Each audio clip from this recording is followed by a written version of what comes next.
প্রিয় নেতৃবৃন্দ, ঢাকা মহানগর দক্ষিণ যুব দলের মেধাবী নেতৃবৃন্দ এতক্ষণ বক্তব্য রাখছেন, আপনারা বক্তব্য শুনেছেন। কি করতে হবে, কি করা যাবে না, কেন আমাদের ঐক্য অত্যন্ত জরুরি। অবশ্যই আমাদেরকে ঐক্যবদ্ধ থাকতে হবে এই পতিত স্বৈরাচারের বিরুদ্ধে এবং নব্য জেগে ওঠা স্বৈরাচারের বিরুদ্ধে। যারা ষড়যন্ত্র করে তারা ওত পেতে থাকে, যখন সুযোগ পায় তখন এই ষড়যন্ত্রে মেতে উঠে। আমি বলবো ৭১-এর পরবর্তী সময় থেকে অদ্য পর্যন্ত শত শত ষড়যন্ত্র হয়েছে, কোন ষড়যন্ত্রই জাতীয়তাবাদী শক্তিকে রুখতে পারে না। জাতীয়তাবাদী শক্তিকে রুখতে পারে না আমরা বাংলাদেশি জাতীয়তাবাদী বিশ্বাসী যারা, তাদেরকে কেউ দাবিয়ে রাখতে পারবে না। এই বাংলাদেশি জাতীয়তাবাদের এই অনবদ্য সৃষ্টিটা করেছিলেন শহীদ প্রেসিডেন্ট জিয়াউর রহমান, যিনি আমার আদর্শের জনক, যিনি বাংলাদেশের প্রখ্যাত রাজনীতিবিদ মশিউর রহমান যদু মিয়াকে জিজ্ঞেস করছিলেন, আমি কি করব, কি করলে মানুষের ধার প্রান্তে পৌঁছাতে পারবো। তখন মশিউর রহমান জাদু মিয়া বলেছিলেন, আপনি কি ডিক্টেটরশিপ দিয়ে ফিল্ড মার্শাল আইয়ুব খান হতে চান, নাকি জনগণের মাঝে ফিরে যেতে চান, জনগণের নেতা হতে চান। তৎসময়ের সামরিক অফিসার জিয়াউর রহমান বলেছিলেন, আমি জনগণের মাঝে যেতে চাই, আমি জনগণের নেতা হতে চাই, জনগণের মনের মণিকূটায় স্থান নিতে চাই। মশিউর রহমান জাদু মিয়া বলেছিলেন, এটা অত্যন্ত কঠিন কাজ, সেটা কি আপনার পক্ষে সম্ভব হবে কিনা। জিয়াউর রহমান বলছে, আমি কঠিনকেই ভালোবাসি, কঠিনের সাথে আমার বসবাস। কারণ আমি কঠিন বলে ৭১-এ যুদ্ধ করেছিলাম, মৃত্যু নিশ্চিত জেনেছিলাম। দেশ যদি স্বাধীন না হতো, সামরিক আদালতে সর্বপ্রথম জিয়াউর রহমানের ফাঁসি হতো রাষ্ট্রদ্রোহের কারণে। তিনি বলেছিলেন, আমি কঠিনকেই ভালোবাসি, কঠিনের সাথে লড়াই করি, আমি কঠিনের সাথে লড়াই করে বিজয় চিনিয়ে আনি। তিনি সেদিন কঠিনকে বেছে নিয়েছিলেন, সেজন্য তিনি রূপসা থেকে পাতুলিয়া, টেকনাফ থেকে তেতুলিয়া শত শত মাইল ঘুরে বাংলাদেশের মানুষের মণিকূটায় স্থান করে নিয়েছিলেন। তিনি সেদিন বলেছিলেন, আই মেড ডিফিকাল্ট পলিটিক্স, কথার অর্থ ছিল আমি রাজনীতিকে কঠিন করে দেব, কিন্তু তার এটাকে ভিন্ন খাতে ভিন্ন ব্যাখ্যা দেওয়া হয়। কেন বলেছিলেন এই কথাটি? তিনি বলেছিলেন, গ্রামের জেলার প্রতিনিধি ঢাকা শহরে বসে এসি রুমে, আলিশান রুমে, প্রাসাদে বসে রাজনীতি করতে দেয়া হবে না। আপনি আপনার এলাকায় যেতে হবে, এলাকায় জনগণের খবর নিতে হবে, হতদরিদ্র মানুষের পাশে থাকতে হবে। ঢাকায় বসে রাজনীতি করতে দেওয়া হবে না। সেজন্য বলেছিলেন, আমি রাজনীতিকে কঠিন করে দেব। যারা রাজনীতি করে, যারা জনগণের সেবা করে, জনগণের পাশেই থাকতে হবে। সেজন্য তিনি সেই কথাটি বলেছিলেন। আর জিয়াউর রহমান ঢাকায় বসে না থেকে সারা বাংলাদেশে ঘুরিয়ে বেড়াইছিলেন বলে তিনি মানুষের মনের মণিকূটায় স্থান করে নিয়েছিলেন। আমরা তার আদর্শে সৈনিক। তাই আজকে বলবো, যারা ঢাকায় আছেন, আপনারা আসার সময় ভাবলাম কত বছর ঢাকা শহরে রাজনীতি করতেছেন, ৯০ সাল থেকে 35 বছর হয়ে গেল। কিভাবে চলে গেল জানি না। হাঁটতে হাঁটতে 35 বছর ঢাকা শহরের অলিগলিতে কাটিয়ে দিলাম। তাই সহযোদ্ধাদেরকে বলতে চাই, আমি প্রোগ্রামে আসলে আপনাদের কাউকে হাত উঠাই না, কারণ এখন হাত উঠাইলে একের সাথে অনেকে হাত উঠাবে। আন্দোলনে যাদেরকে পাইছি তাদেরকেই দেখে নেব, হাত তুলে কাউকে পরীক্ষা করতে হবে না। আবার প্রোগ্রাম থেকে অভিমান করে নিজের সাথে কতজন এসেছেন এটা দেখালে এটাতেও আমি খুশি হব না। দীর্ঘদিন রাজনীতি করেছি, কার কি ক্যাপাসিটি আছে, কে কি করতে পারেন সবই মুখস্থ আছে। এখন বিশাল বিশাল মিছিল নিয়ে এসে আমাকে দেখানোর কিছু না। আপনাদের বিবেকের কাছে শুধু বলবো, ঐক্যবদ্ধ থাকবেন কিনা, দলের আদর্শ মানবেন কিনা, দলের নেতৃত্ব মানবেন কিনা, সেটা আপনার বিবেকের বিষয়।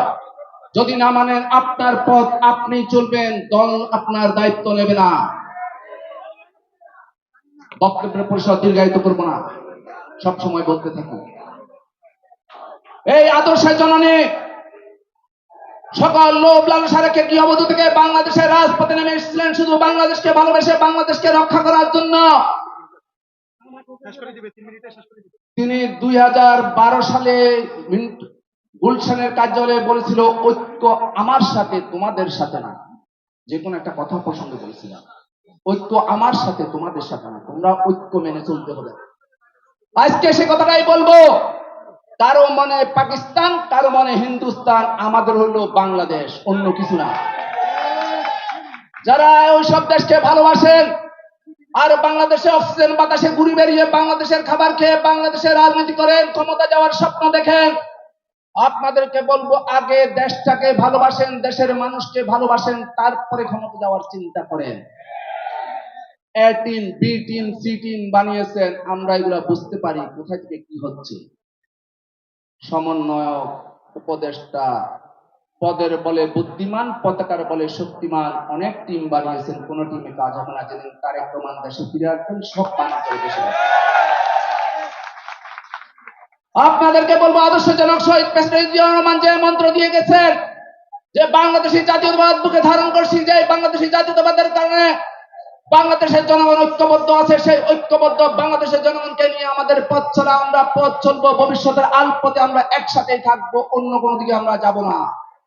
কারণ আদর্শের জনক শহীদ প্রেসিডেন্ট জিয়াউর রহমান এবং আদর্শের জননী বেগম খালেদা জিয়ার জ্যেষ্ঠ সন্তান তারেক রহমান ইতিমধ্যেই তার বিচক্ষণতা, বুদ্ধিমত্তা, মেধাবী নেতৃত্বের মাধ্যমে সমগ্র বাংলাদেশকে এক জায়গায় নিয়ে এসেছেন। গণতন্ত্র, গণতন্ত্র, গণতন্ত্রের পক্ষে, নির্বাচনের পক্ষে, ভোটের পক্ষে আজকে জনগণ তারেক রহমানের নেতৃত্বেই ঐক্যবদ্ধ।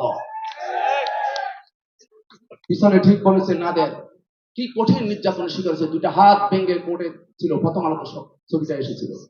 সামনে বসে আমাদের আজিম ভাই, নাজিম ভাই, তারা মায়ের জানাজায় যেতে পারে নাই। এমনি ভাবে এখানে যারা আছেন প্রত্যেকের শরীরে আছে এই খুনি হাসিনা মাফিয়া সরকারের আঘাতের চিহ্ন। সে আঘাতগুলো এখনো মুছে যায় নাই।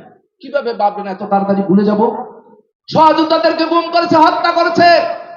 আমাদের সহযোদ্ধাদেরকে গ্রেপ্তার করার পর আমাদের বোন, মা, স্ত্রীরা কোর্টে গিয়েছে, সেখানে লাঞ্ছিত হয়েছে। থানাতে যাওয়ার পরে রিমান্ডে সেখানে অসৎ আচরণ করা হয়েছে, বোনদের সাথে খারাপ ব্যবহার করা হয়েছে, টাকা দেওয়ার পরে কত নির্যাতন করা হয়েছে, কত নির্যাতন করা হয়েছে। এই জিনিসগুলো কিন্তু বুকের ভিতর ধারণ করেন সবাই। শুধু বলবেন যে ইতিহাস ভুলে গেলে চলবে না। যদি আমরা আমাদের উপর যে অমানসিক নির্যাতন হয়েছে সেই জিনিসটা মনে রাখলে আমাদের মধ্যে ঐক্য থাকবে, অন্য কিছু না। আমি অন্য কিছুতে বিশ্বাসী না। শুধু মনে করবেন, যখন আজিম ভাইকে ধরছে, যখন লাকি ভাইকে ধরছে, যখন আমাদের তাইজু ভাইকে ধরছে, যাদের জোবাইরকে ধরছে, কাউকে তো নির্যাতন ছাড়া ছাড়ে নাই। ওয়াহিদ ভাইকে ধরছে, এইভাবে লিটনকে ধরছে, জুয়েলকে ধরছে, কাউকে তো নির্যাতন ছাড়ে নাই। তারা আমাদের মধ্যে তখন বিভাজন সৃষ্টি করতেছিল, বিভাজন সৃষ্টি। আজকে বুঝতে হবে তারা আমাদের মধ্যে বিভাজন সৃষ্টি করে, অনৈক্য সৃষ্টি করার চেষ্টা করেছিল, আমাদের উপর শত নির্যাতন করেছে। আমাদের মাসুম শিশু, বাচ্চা, ভাই বোন, আত্মীয় স্বজন, আমাদের ঢাকা মহানগর পূর্ব ছাত্র দলের নবনির্বাচিত সভাপতি সুহাগ, তাকে না পেয়ে তার কুমিল্লা থেকে তার বোন এবং শাশুড়িকে ধরে নিয়ে আসছে। তখন সেই সংসারটি ভেঙে যাচ্ছিল। শাশুড়ি পক্ষে, শ্বশুর পক্ষে তারা বলতো কার কাছে বিয়ে দিয়েছে, যে ছেলে তার এই বোনের যে বউয়ের ভাইয়ের জন্য শাশুড়িকে ধরে নিয়ে যাচ্ছে। তখন ওই ছেলেটি বাধ্য হয়ে আত্মসমর্পণ করেছিল। আত্মসমর্পণের পর তার উপর অমানসিক নির্যাতন হয়েছে। তাই আমরা বলবো, আমাদের যে আশেপাশে যে নির্যাতন আছে সেই নির্যাতন গুলো মনে রেখে আমাদের মধ্যে ঐক্য রাখতে হবে। আর সেই ঐক্যটা হবে বিএনপির ভারপ্রাপ্ত চেয়ারম্যান জনাব তারেক রহমানের নেতৃত্বে যে ঐক্য। তারেক রহমানকে আমরা যদি ভালোবাসি, বাংলাদেশকে ভালোবাসি, বেগম খালেদা জিয়াকে ভালোবাসি, তাহলেই আমাদের ঐক্য থাকবে। আমি এই প্রত্যাশা রেখে আপনাদের প্রতি বিনীত অনুরোধ রেখে আমার বক্তব্য শেষ করবো যে তারেক রহমানের নেতৃত্বে আছি, তারেক রহমানের নেতৃত্বে থাকবো, তারেক রহমানের নেতৃত্বে বাংলাদেশে এগিয়ে যাবে। সবাইকে ধন্যবাদ। আসসালামু আলাইকুম। বাংলাদেশ জিন্দাবাদ, বাংলাদেশ জাতীয়তাবাদী যুবক দল জিন্দাবাদ।